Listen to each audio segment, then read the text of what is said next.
Hello, this is Real World Audio, and we are touching a very interesting subject today.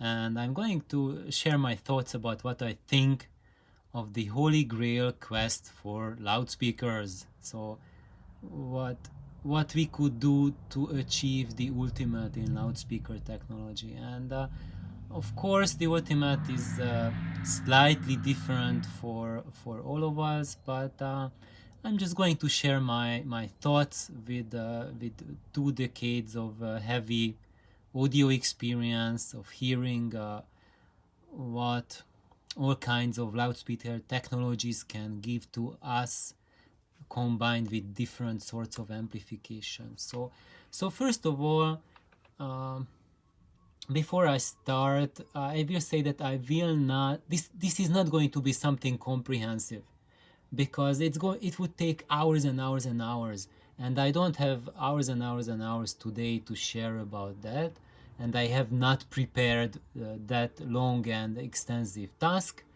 I just prepared a few thoughts which I think are crucial in this approach and towards what I want to tell you guys.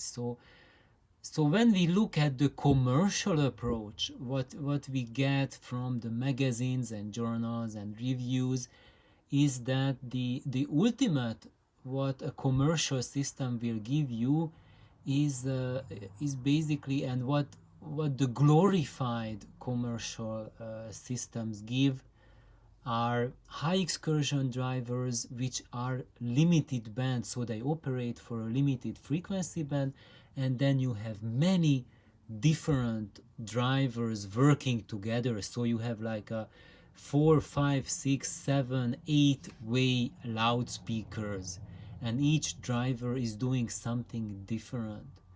And even in those cases when you see large cabinets, like if you for example look at the Wilson audio loudspeakers, they seem to have a very big size loudspeakers, but actually they are not big loudspeakers from the standpoint of an engineer.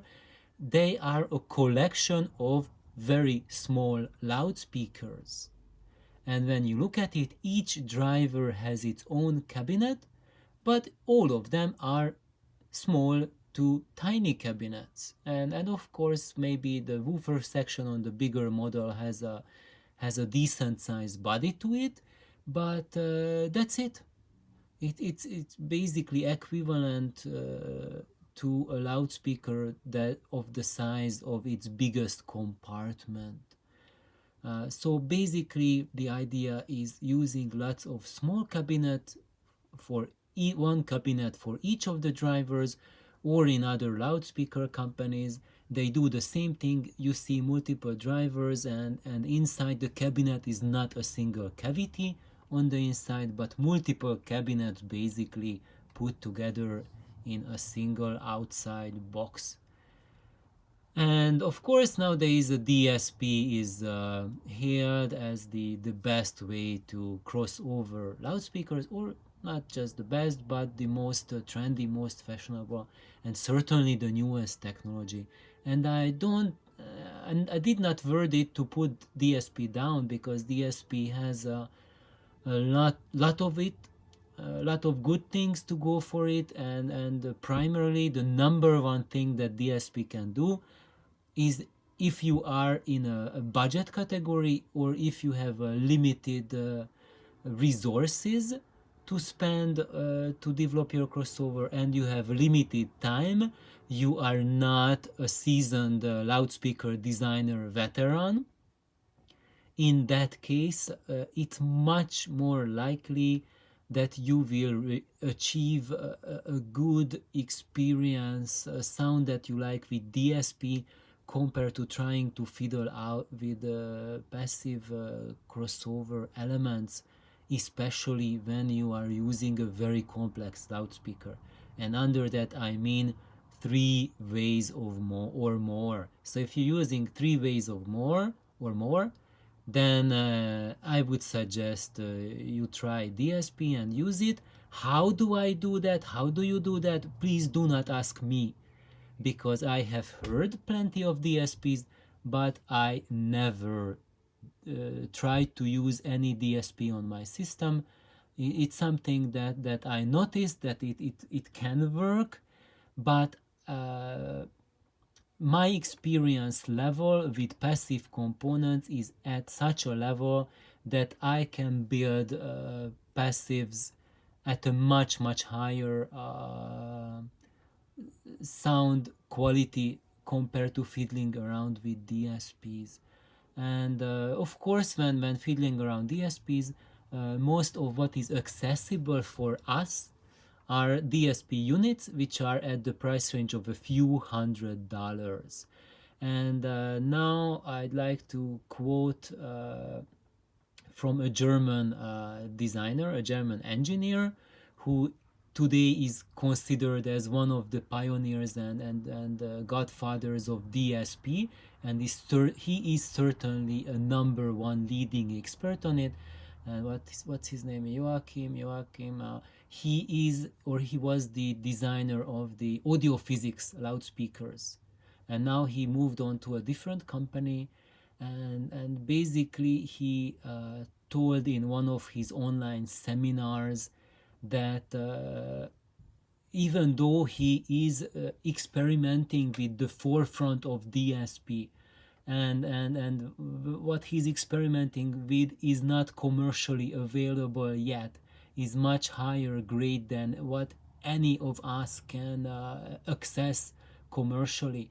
And his very own thoughts were on the subject were that he never heard a DSP that he liked, that he thought that this is truly exceptional, truly sounding the best.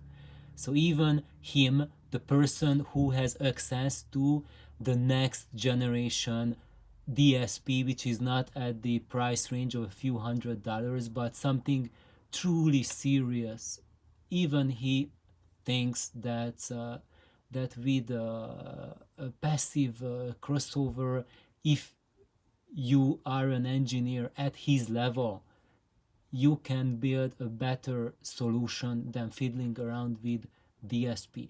So I think that's kind of like puts a little bit of a damper if we are going to look at the Holy Grail speaker. So certainly with DSP, with a multi-way speaker, you can go to quite far with yourself, for yourself, playing around things, but it's not going to touch the Holy Grail level as far as someone like an engineer of a leading audio company would find, or someone who has like 20 years or 30 years of experience with loudspeaker design.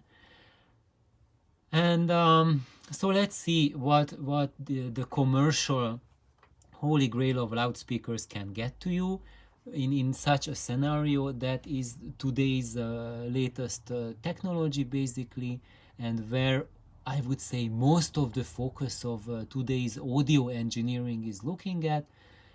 So this type of solution gives a high textural resolution. So you hear a lot of details in the presentation. You can get a very wide frequency extension. It's like really high highs, really low lows, everything in between, and you get a feeling of extreme tight control, and the bass is super duper tight. Although I might interject my observations here, and this is not just mine, this is several other musicians, both my musician friends and musicians I don't know about, I just heard their thoughts. They think that music bass is never tight in real life, and when you hear that tight bass, that's an artifact that you are hearing. And yeah, because we have been hearing those artificially tightened bass from solid state amplifiers from our childhood on, our ears are adapted to that sound and we have a natural preference for it. But when you are a musician or listen to a lot of unamplified music, then you will notice that tight S-tight sound, it's just totally unnatural. It doesn't happen in real life. There's one exception to it about drums, but I will share about that in another video because it deserves our full attention, and it's something very important, I believe. So let's get back here. So the commercial so-called Holy Grail approach that the journals are calling as Holy Grails, they will give you high textural resolution, excellent frequency extension, and very controlled sound. But it comes at a price.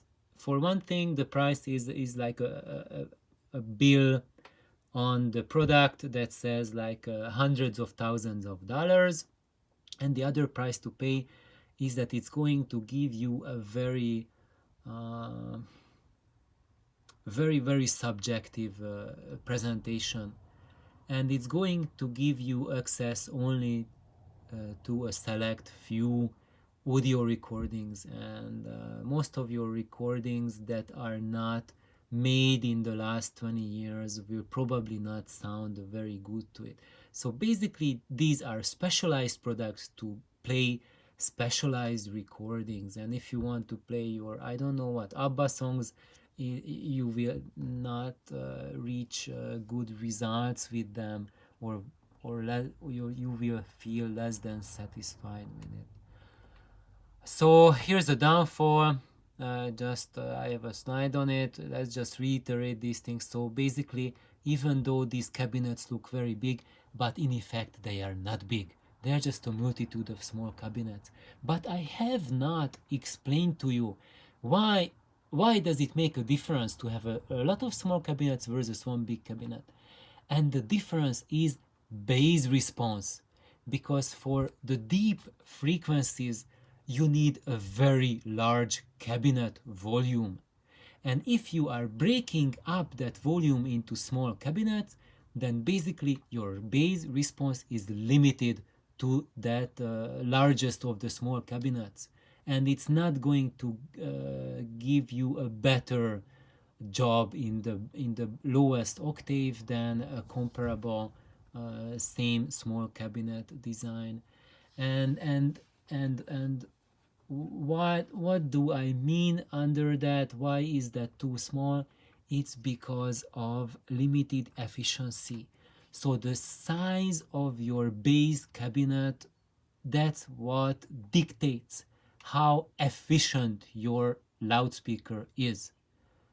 And you cannot increase efficiency at a low frequency in a small cabinet. It's physically not possible. And what these companies are doing, what even Wilson Audio is doing, is that they are basically EQing up the woofers. They are making their woofers current hungry, so that you that's why most of these loudspeakers have like an impedance below 2 ohms, because for the bass frequencies they compensate for the small size with the fact that you need to drive them with much more watts than you need to drive in the mid-range or the high frequencies. You often need 3, 4, 5 times more wattage to drive those woofers, and that's why it has a seemingly the same efficiency for the whole range, but only when you look at the volt per dB rating, which is kind of like a BS type of thing, I think. And it does not give you the true picture of how much power you need to drive them, and it doesn't tell you the picture of how efficient the driver is.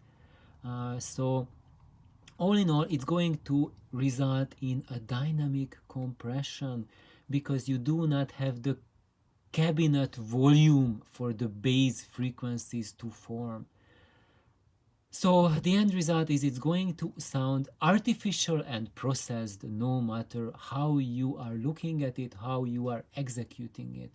And of course you are getting very high scores for textural resolution, because for all of that control you are putting in all of those frequency band limitations. It really, when the drivers, where the frequencies meet each other, let's say there are these 5 drivers and those 4 are the crossover points between them. So those crossover points are going to make a mess. They are going to take out from the picture you are seeing.